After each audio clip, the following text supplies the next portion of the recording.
আজকের আমি আপনাদের জন্য নিয়ে এসেছি ইফতার স্পেশাল টমেটোর চপ।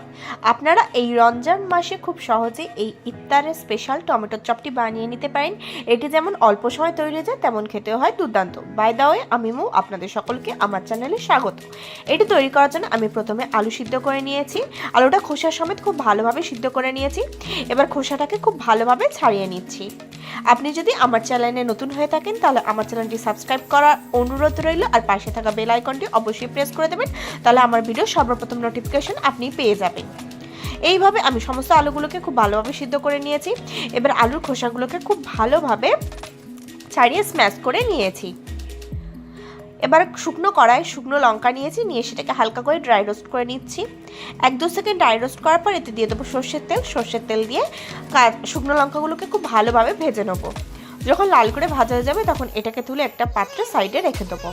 এবার ওই তেলেই দিয়ে দেবো 1 চামচ ক্রাশড ধনে, দিয়ে দেবো পেঁয়াজ কুচি দিয়ে এটাকে খুব ভালোভাবে হালকা করে ভেজে নেবো যতক্ষণ না এটা হালকা গোল্ডেন কালার আসছে। দেখুন খুব ভালোভাবে এটাকে ভেজে নিচ্ছি। এটা যখন গোল্ডেন কালার আসতে শুরু করবে তখন এতে দিয়ে দেবো রসুন বাটা, দিয়ে দেবো আদা বাটা। আদা রসুন বাটা দিয়ে এই পেঁয়াজের সাথে খুব ভালোভাবে আমি ভাজতে থাকবো। দেখুন খুব ভালোভাবে ভেজে নিচ্ছি। এবার এতে দিয়ে দেবো কাঁচা লঙ্কা কুচি দিয়ে এর সাথে খুব ভালোভাবে ভাজতে থাকবো। এবার এতে অ্যাড করে দেবো স্বাদ অনুসারে নুন দিয়ে নুনটাকেও এর সাথে নেড়েচেড়ে ভেজে নেবো। যখন পেঁয়াজ আদা রসুনের কাঁচা গন্ধ চলে যাবে তখন এতে আমি এক এক করে অ্যাড করে দেবো শুকনো মশলাগুলো। এবার এতে আমি অ্যাড করে দিচ্ছি হলুদ গুঁড়ো দিয়ে একটুখানি ভেজে নেব। এবার অ্যাড করে দেবো ভাজা জিরে গুঁড়ো দিয়ে এটাকে খুব ভালোভাবে নেড়েচেড়ে কষিয়ে নেব। দেখুন মশলাটা খুব সুন্দর ভাজা গেছে। এবার অ্যাড করে দিচ্ছি স্ম্যাশ করে রাখা আলুটা দিয়ে আলুটা এই মশলার সাথে খুব ভালোভাবে কষিয়ে নেব। দেখুন আলুটা এতে দিয়ে দিচ্ছি। এবার আলুটাকে এর সাথে খুব ভালোভাবে কষাতে থাকবো।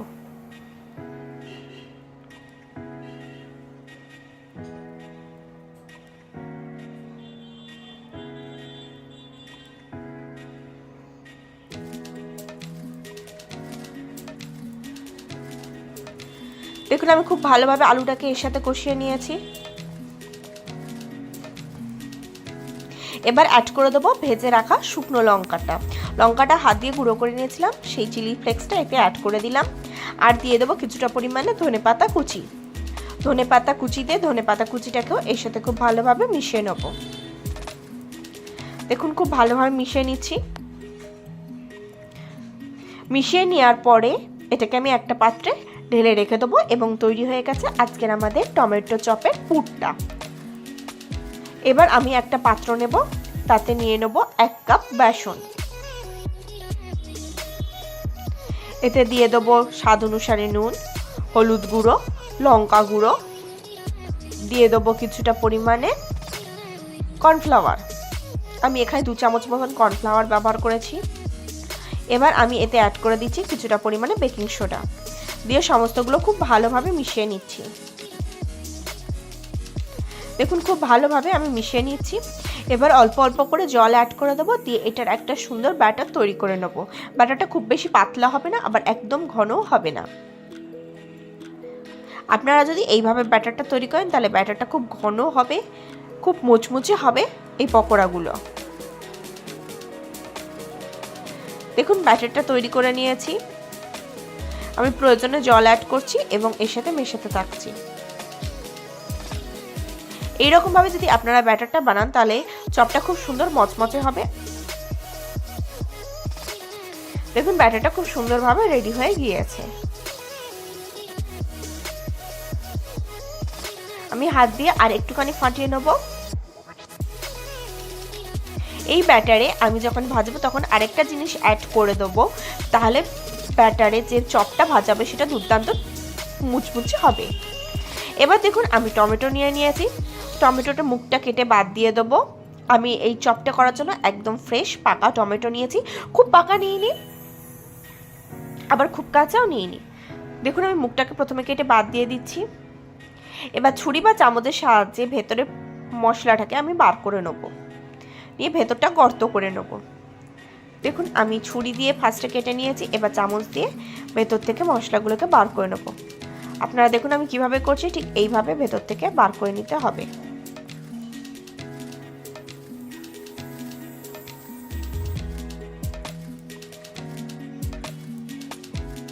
দেখুন এইভাবে আমি পুরগুলোকে বার করে দিচ্ছি ভেতরটা, এবং এরকম গর্ত সৃষ্টি করছি। আমি আরেকটা করে দেখাচ্ছি। দেখুন ঠিক এইরকমভাবে সমস্তগুলোকে রেডি করতে হবে। আমি আরেকটা করে দেখাচ্ছি। দেখুন এইভাবে ভেতর থেকে বের করে নেব।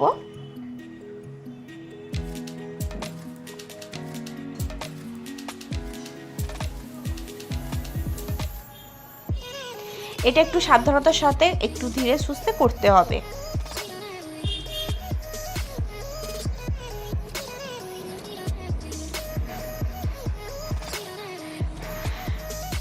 দেখুন এইভাবে আমি সমস্ত টমেটোগুলোকে রেডি করে নেব। দেখুন এইভাবে আমি সমস্ত টমেটোগুলোকে রেডি করে নিয়েছি। সবগুলোর ভেতরে খুব সুন্দরভাবে আমি পুর ভরার জন্য খোল তৈরি করে নিয়েছি। এবার যে পুরটা তৈরি করেছিলাম সেটাও ইতিমধ্যে ঠান্ডা হয়ে গিয়েছে। এবার এই পুরটাকে আমি এই টমেটোর মধ্যে খুব ভালোভাবে স্টাফ করে দেবো। দেখুন আমি কিছুটা পরিমাণে পুর নিচ্ছি, এবার এর ভেতরে খুব ভালোভাবে চেপে চেপে ঢুকিয়ে দিচ্ছি। পুরটা একটু বেশি করে দেবেন, তাহলে যখন খাবেন তখন খেতে দুর্দান্ত টেস্টি লাগবে। দেখুন এইভাবে আমি সুন্দরভাবে পুরটাকে দিয়ে দিচ্ছি। এইভাবে আমি সবগুলো পুর দিয়ে টমেটোগুলোকে রেডি করে নেব। দেখুন পুরগুলোকে আমি ঠিক এইভাবে দিচ্ছি, দিয়ে সুন্দর করে রেডি করে নিচ্ছি। দেখুন আমি খুব সুন্দরভাবে পুরগুলোকে দিয়ে দিচ্ছি।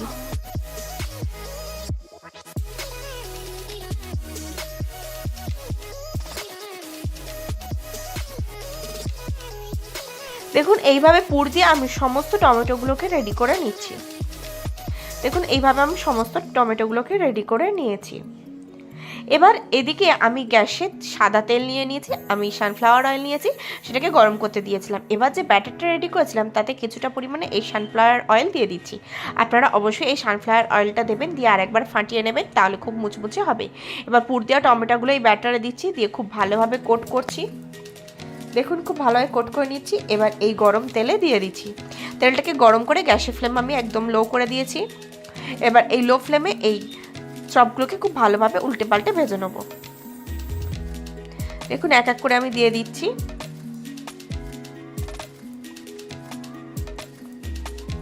দিয়ে একদিকটা ভাজা হয়ে গেলে উল্টে দিয়ে অপর দিকটাকে ভাজবো।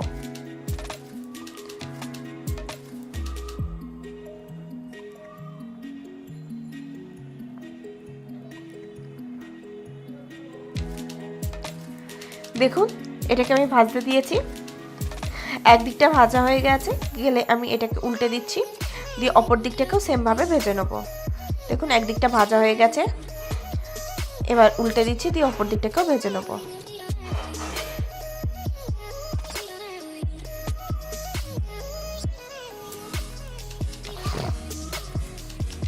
এইভাবে উল্টে পাল্টে সমস্ত টমেটোটাকে খুব সুন্দর করে আমি ভেজে নেব।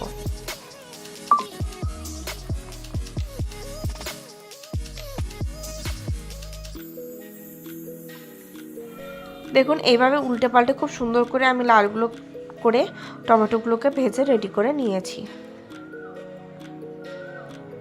দেখুন ভাজা হয়ে গেলে তেল ঝারিয়ে নিয়ে একটা পাত্রে তুলে নিচ্ছি।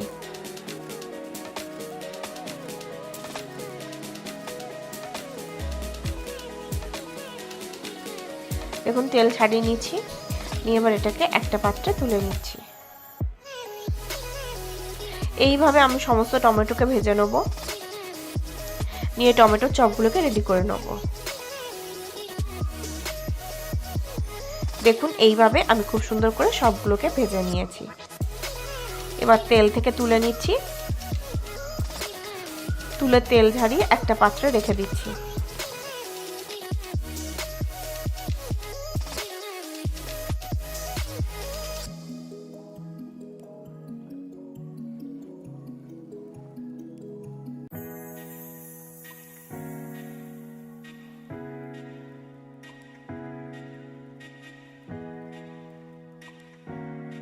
দেখুন কত সুন্দর মুচমুচে এবং ফোলা ফোলা হয়েছে এই টমেটোর চপগুলি, আর কত সহজে অল্প সময়ে ঘরে থাকা উপকরণ দিয়ে এটা তৈরি হয়ে গেছে।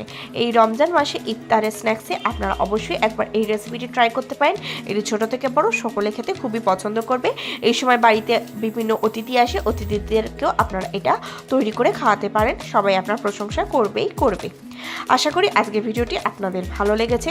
যদি ভালো লাগে তাহলে অবশ্যই লাইক করবেন, কমেন্ট করবেন, শেয়ার করবেন, আর আমার চ্যানেলটি অতি অবশ্যই সাবস্ক্রাইব করে নেবেন এরকম নিত্য নতুন রেসিপি সবার আগে পাওয়ার জন্য।